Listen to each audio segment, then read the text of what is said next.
Welcome to our 8th session of Healing Thoughts. My name is David Duffy. I am a retired physician sharing my experience with you and overview of medicine and how I think we should approach it these days. Today we're going to talk about diabetes. Diabetes is thought of as a disease where your sugar is too high and you get sick from it. But when diabetes starts, it has no symptoms. It is a condition in your body that I would characterize as a sensitivity to sugar. A person who is sensitive in the sense of smell or taste or, seeing blood, that person reacts in a way that is it gets them into trouble. They feel something is wrong more easily. But actually, they're right. Their sensitivity is a blessing. Let's see how diabetes develops. In Asia, in India, Bangladesh, China, Philippines, there are many, many, many people with the genetic pattern of diabetes, but they are not diabetic there. What their consumption of rice and wheat and whatever seems not to make them sick. But when they move to the United States, they gain weight and become symptomatic in diabetes. Why is that? It is because in the United States, our eating patterns have a very high concentration of starch and sugar. And you should know that starch is chains of sugar. So when starch is digested, it turns into sugar. Okay. So what happens? A person, okay, the kind of foods that they're eating in the United States would include white sugar sprinkled over things, sweetened items like pastries, donuts, cake, white bread, candy,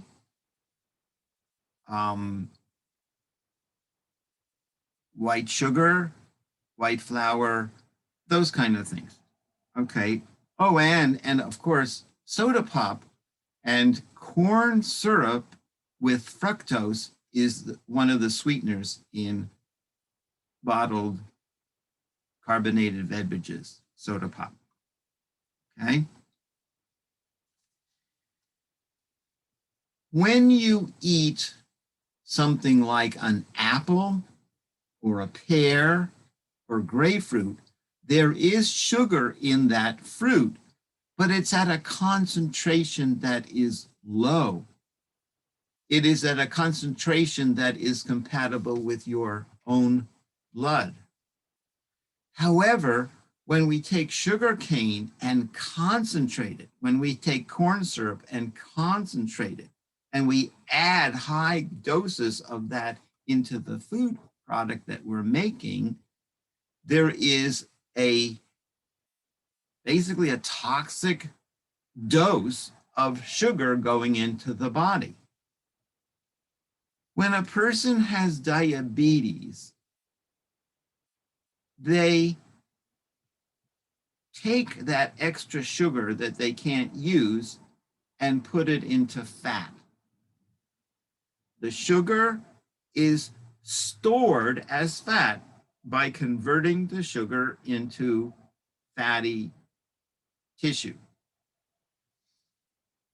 And the body, in response to this load of sugar that has to be stored, will have the fat cells multiply, so that with this load of sugar coming in, the amount of storage that fat can occur increases.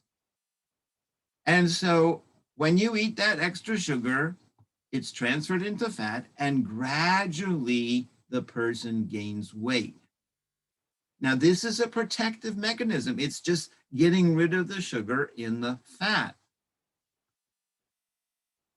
When a child of a diabetic parent starts gaining weight and is obese, that is a danger sign that they could eventually get diabetes.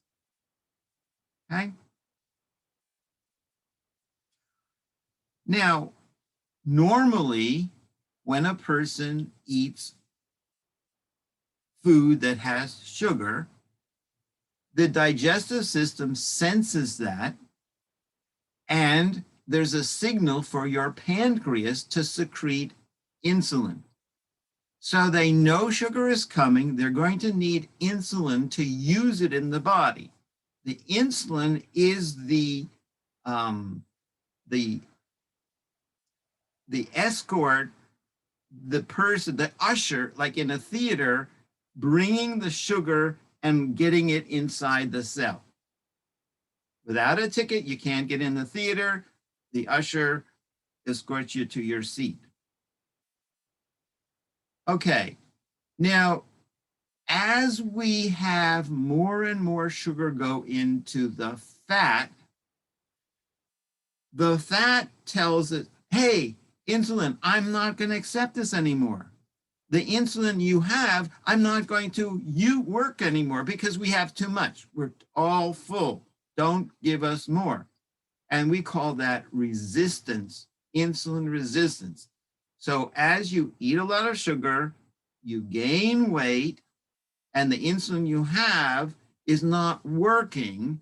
That is going on for a period of years before the person knows they have diabetes, because the blood sugar is still normal, or maybe a little high, but not very, very high.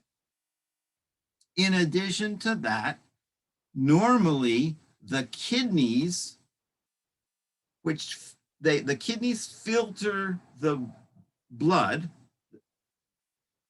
the blood cells stay in the bloodstream, but the liquid plasma filters into the kidney, and with it, sugar comes through. Since that is important food and the body needs sugar, the kidney is programmed to reabsorb it and maintain it so that you have energy. If they did not have reabsorbed it, you would lose that and starve. Okay. However, when the insulin is not working and the person with diabetes tendency has a limited supply of insulin, that limited supply has been used up with all the fat cells, and the blood sugar starts to go up. You eat the sugar, and instead of going down and staying at 160, 180, it starts going up to 110, 120, 130, and you're getting into a early diabetic range. Okay, now, what happens when the sugar goes up? Your body's going to use some of it, but it's like sugar smog. When you have smog in Los Angeles, it sticks to the windows, and the windows become yucky, and it sticks to the side of the building, and the white marble becomes brown, gray or black or discolored. When we have high blood sugar every day in our bloodstream, the sugar clings to the nooks and crannies of the body. So hemoglobin, in your blood, you have blood cells with hemoglobin that carry oxygen. Well, that hemoglobin protein is going to absorb, and you're going to have sugar stuck to the hemoglobin. And one of the diabetic tests is called hemoglobin A1C. How much sugar is stuck to the blood? When a person has a normal blood sugar, the hemoglobin A1C would be about 5, 4.5, 5, 5.5.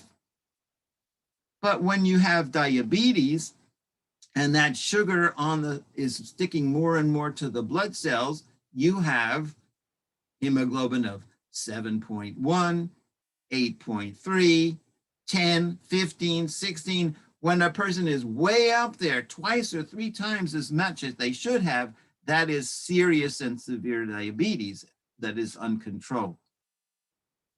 In addition to having the sugar on the hemoglobin, the sugar is going to be absorbed in little blood vessels, in the eye, for instance. And that's how we get eye damage from diabetes. There can be deposits, and if a blood vessel is clogged up, the body needs more blood vessels so that the blood vessels grow in the eye, and then you can get bleeding and things like that. If the sugar, this excess sugar, garbage sugar, collects in your kidneys, the kidneys can get clogged, and eventually in diabetes, you can get kidney failure. The kidneys don't work anymore, okay? It also can contribute to heart disease and atherosclerosis. You get a heart attack, you get a stroke, you get poor circulation to the legs, and when you walk, the legs hurt. Okay, those are complications of diabetes. Okay, now, what happens next?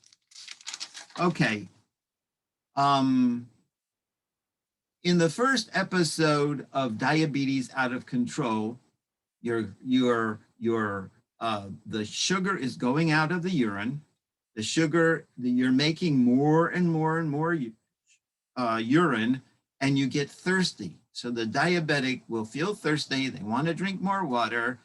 And when the sugar is high, you're going to feel tired and sleepy and lack energy, things like that. So now you have diabetes and you're feeling sick and you're urinating a lot, and you go to the hospital and they give you they take your blood test, they give you a shot of insulin to get that sugar down, and maybe you're admitted to the hospital if it's an emergency. But they have now made a diagnosis of diabetes, and what are we going to do? Now, the normal treatment of diabetes is that we want to get that blood sugar down, and we want to get the hemoglobin A1C down so that it's not threatening to cause complications. So over the years, they have developed a lot of medication. There's medication that stimulate the pancreas to make more insulin. There's medicine that helps the liver. There's medicines that increase the amount of sugar going out in the urine. And I think it was in the Napoleon Wars, that was when they noticed that certain people with diabetes were getting sick, and eventually they discovered insulin. And when they had insulin available, I think in the early 1900s, the they would take cows and pigs and collect the pancreas and grind it up and bring out the insulin. And then in order to, now if you have just plain regular insulin, you have to take shots because it's going to last only a few hours. So they mixed it up with things that would prolong the insulin so that you can take one dose that lasts for 8 hours or 12 hours. So they became very, and then now they even have, they have insulin pumps that can be hooked up and pump in, sense the sugar and pump it in. So they're very clever about giving insulin to the body, whether it's a pill stimulating it or actual insulin in long-acting and short-acting amounts, whatever. Wonderful. So we have more insulin. So when we eat the sugar, the insulin is going to put it in the cells and we're going to have a blood sugar come down. Wait a second. Okay, that sounds good, but there's something missing here. If you continue to give insulin and you're still eating too much sugar, you're just going to get fatter and fatter. That's not really helping. It's kind of covering up the symptoms, but not getting to the root of the problem.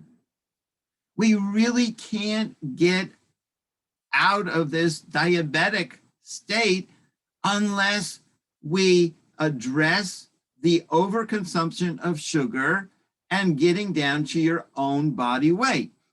When you go from 230 pounds down to 180 pounds, you've lost 50 pounds, and all that insulin tied up with the fat cells becomes freed. You have more insulin in your body to handle it.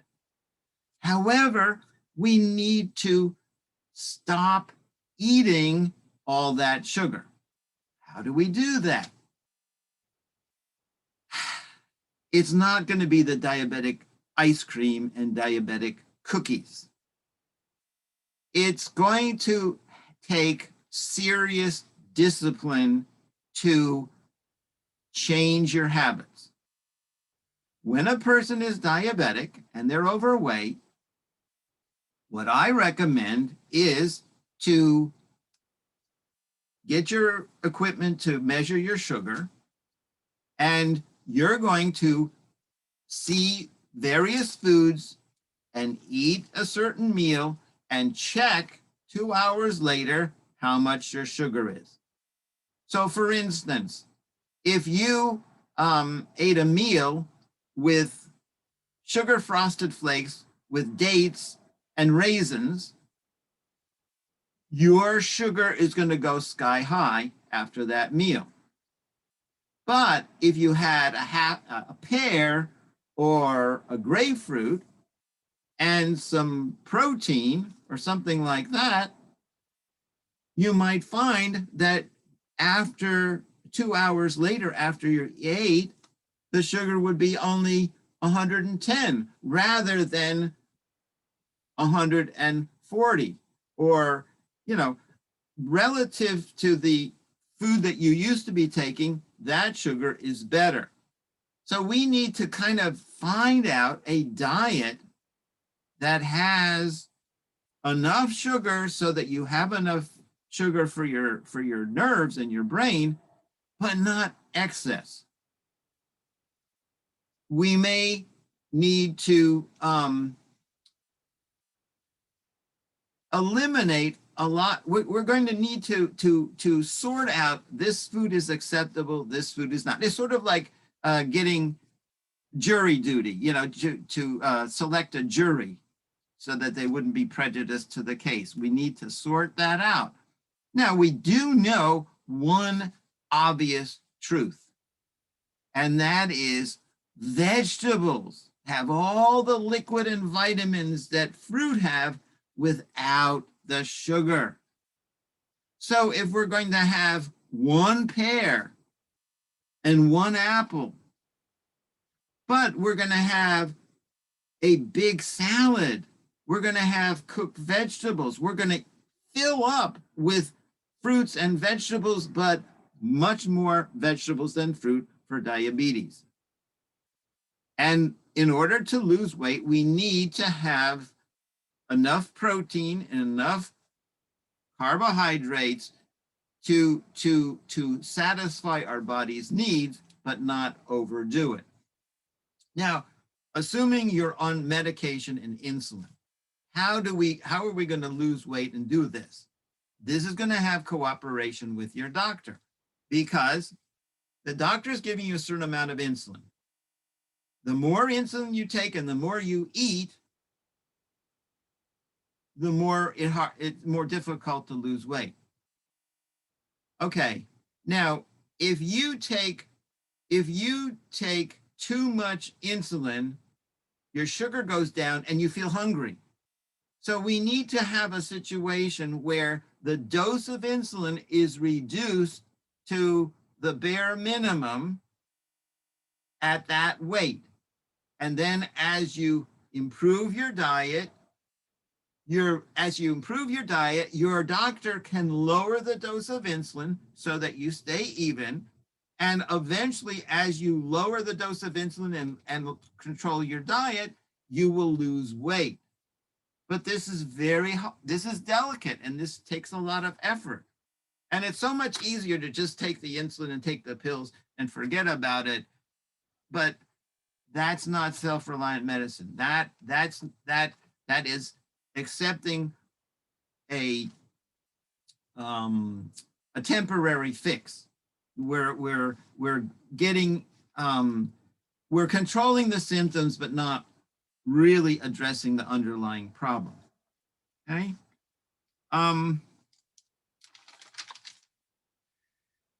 Now, with this process, is there any hope? Can a person who has numbness in their feet and diabetic retina with difficulty seeing and early kidney disease from diabetes, is it worthwhile to make an effort? Well, that's really up to you. But what I would say is that if you have a certain amount of damage and you make improvements, at least you can stay at that level, if not improve, but you're going to have more control over your life. Now, I believe that in order to understand people, you need to kind of see how they function. Now, at this point, we've given you an overview. And in summary, a person with a genetic tendency to have diabetes needs to have a lifestyle that does not overload his or her system with sugar that they don't tolerate. We have to get it to a level that they don't gain weight and they're balanced. If that requires a certain dose of insulin, fine. Now, there's one more thing that we should mention. We're talking about type 2 diabetes right now, adult onset diabetes. Type 1 diabetes is a whole different problem where an autoimmune disease is damaging the cells that make insulin in the pancreas. And a person, it's not like you gain weight and you have that insulin tied up. A person who has destruction of their pancreas may not have insulin to make.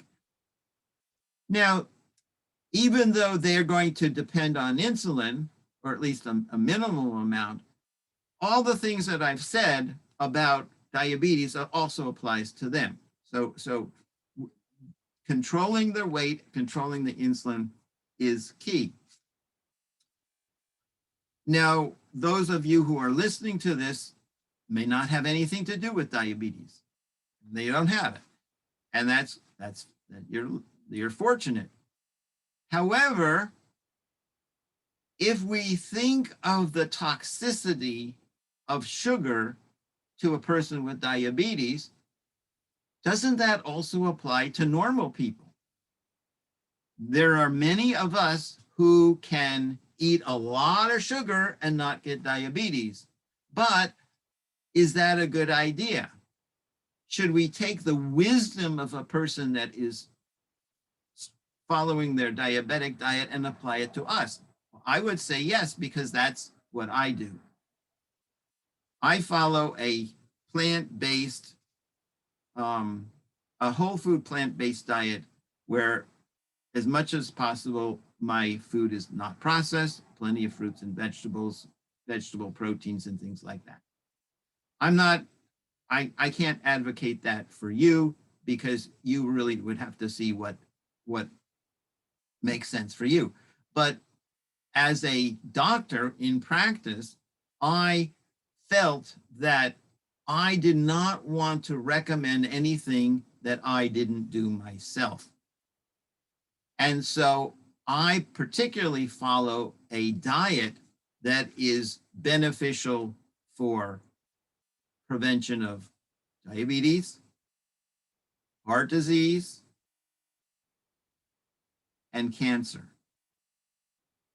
And I tell you, it does take discipline. It is hard. You have to watch it. It takes a lot of work. And it's not just, oh, do this or that. It takes a lot of commitment. And so we really have to explore that and see how much we can do. It's like a sliding scale of we go as far as we can within our capacity and within our financial means, whatever it is. But I want to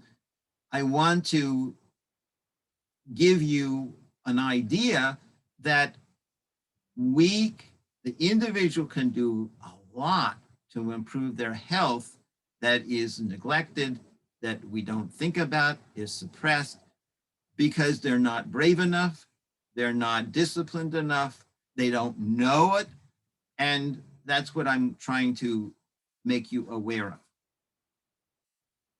So this concludes our discussion with diabetes for today. And for next time, if you want, pretend that you have diabetes and think of what foods how would you change your diet if you had diabetes? And that would be a kind of a thought experiment that might be interesting, and you might discover things and you might be motivated to make changes even if you don't have diabetes. Okay, thank you.